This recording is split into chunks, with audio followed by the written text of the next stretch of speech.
যারা বোঝে না 1400 বছর আগে এই পৃথিবীকে আলোকিত করা একজন ভিনদেশী ভিন্ন ভাষী ব্যক্তি কি করে আজ শত শত কোটি হৃদয়ের স্পন্দন, তাদের কি করে বোঝাই আপনাকে কেন ভালোবাসি ইয়া রাসূলুল্লাহ। যে মানুষটিকে কখনো দেখিনি, যার কণ্ঠস্বর কখনো শুনিনি, যার পবিত্র সান্নিধ্যে পৌঁছানোর সৌভাগ্য কখনো হয়নি, কিভাবে বোঝাবো সে মানুষটা কেমন করে সবচেয়ে প্রিয় মানুষগুলোর চাইতেও প্রিয় হয়ে উঠল। ভাষায় কি করে প্রকাশ করি আপনাকে কেন ভালোবাসি ইয়া রাসূলুল্লাহ।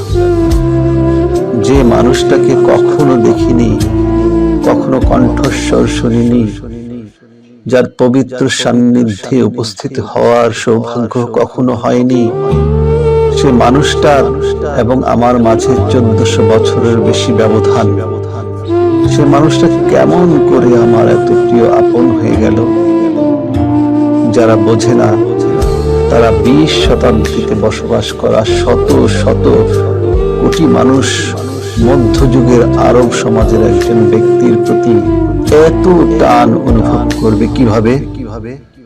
তাদের কেমন করে বোঝাবো ইয়া রাসূলুল্লাহ আপনাকে কেন এত ভালোবাসি। আপনার স্মরণে আজ শত শত কোটি অন্তর ভালোবাসায় ভরে ওঠে। প্রতিটি মুহূর্তে পৃথিবীর কোনো না কোনো অঞ্চলে উচ্চারিত হয় আপনার প্রশংসা। আপনাকে কেন এত ভালোবাসি তা তো ভাষায় প্রকাশ করা যাবে না। রবের অনুগ্রহের দিকে তাকিয়ে অন্তরে যতটুকু ভালোবাসা রয়েছে আপনার জন্য, সে ভালোবাসার দিকে তাকিয়ে আজ বুকে আশা বেঁধে রইল। খুব শীঘ্রই আপনার দেখা পাবো ইয়া রাসূলুল্লাহ, ইয়া হাবিবাল্লাহ। আপনার হাতে হাউজে কাউসারের পানি পান করব। জান্নাতে অনন্তকালের যাত্রায় আপনার সঙ্গী হয়ে ঘুরে বেড়াবো ইয়া রাসূলুল্লাহ।